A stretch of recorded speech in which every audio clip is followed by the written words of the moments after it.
Alright, it's Tuesday morning, which means two things. First of all, that I'm just finishing up with my interval bike for the week, and it went pretty well. 4x10, followed by 5 minutes rest. Not bad. But second of all, it's now been about 24 hours since the news broke about Colin Chartier.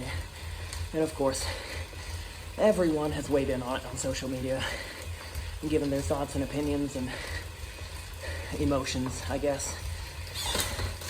I know there's not a whole lot that I can say that hasn't already been said. And I know that as an age group, my opinion about this doesn't really matter. But I'm going to weigh in nonetheless with a little bit more, I guess. I think some of the most important stuff has already been said, that obviously there's no excusing this, there's no justifying this. And it really does taint the sport as a whole, and trustworthiness, and our faith in each other to see this kind of thing happen. That said, Colin brings up a point about the amount of stress and depression and pressure that he'd been going through that had pushed him to do this. And a lot of people have weighed in and said, this is what sports can do to you if you only focus on success, if you don't understand the purpose of athletics as a higher calling, if you only ever think about winning and not about the experience and bettering yourself as a person, and how important it is for each of us to look out for ourselves and to really keep into perspective what's important. And that's all true, but I think what really disappoints me is seeing the stigma that this puts around everyone else who's really going through it and hasn't made some stupid mistake like this.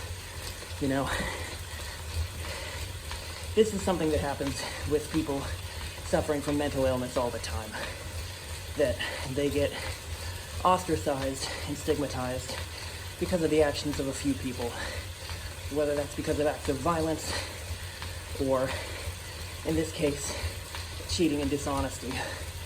But the truth is, people who are suffering from that kind of stress and depression and mental illness are exponentially more likely to be the victims of those crimes, not the perpetrators. And that doesn't mean there's any sort of excuse for those people committing those crimes, but more that there's not that correlation between the two that stuff like this would make it seem. Look at, for example, the vlog that Sam Long just put out a couple days ago, talking about his origins in triathlon and how he came onto the scene basically living out of the back of a truck. And he never got caught doping or anything like that. So I hate that this has come down to the discussion of, it only happened because of the amount of pressure that's in sports. That's no excuse. And for those of us who are experiencing that kind of stress and pressure, we all need to do better. And I try to do better about this myself, but I'm not perfect. About just being more forthcoming about our failures, about the stress we're going through, and letting it out and talking about it so we can all find a way forward in it that doesn't involve driving ourselves to that kind of outlet. But I think the other thing that's really disappointing to me that I've seen in the past 18 hours really is just the speed at which the rumor mill is ramped up.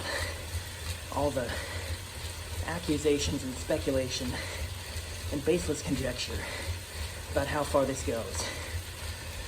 If Colin was on the drugs, then who else was? He was getting coached by McCall Eden. So is McCall involved? Is Lionel involved? He's Christian's brother, or Gustav's brother, so what does this say about the Norwegian hype train? Are they on the juice too?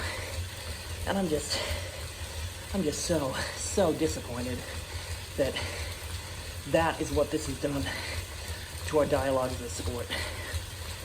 Maybe I'm naive, maybe I'm still just a kid at heart, or in my mind, but I do still believe in innocent until proven guilty, and that's all we've got right now. We have evidence that one person has done this. But the point is, we have evidence that one person has been involved in this, and the rest is all just assumptions and accusations with no base at all. And I really, really hate this narrative, because what it does is it creates the mindset that there's no way that anyone who is successful could have reached that success without cheating, when in fact there is an immense, truly unimaginable amount of work and time and effort that goes into getting to where some of these people have been. Really, it's a loser's mentality to just say, oh, well, this person must only be that good because they're doping. I feel like the next step from that is, oh, well, I could do that good too if I were doping. And, that any of us is just as good at the sport as any of these people, because we assume they're only that good because they're cheating, right? And that's not the case. They've put in the hours and the effort and done the work more than anyone else. And I just can't imagine what they would be going through right now. First of all, to have all the weight of that pressure on them to begin with.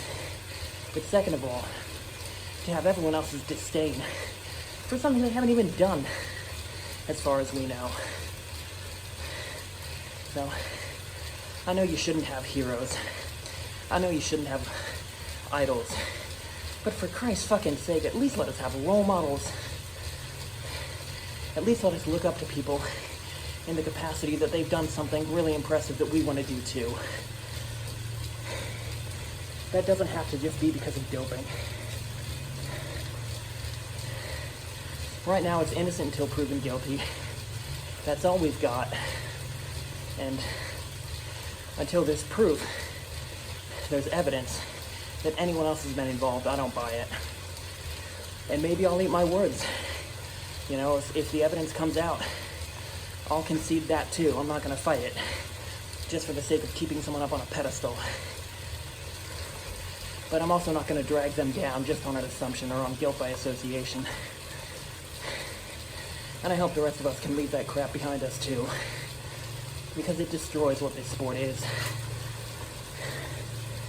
think I've said just about all I can. So that's my piece. Hope y'all are doing well with your training.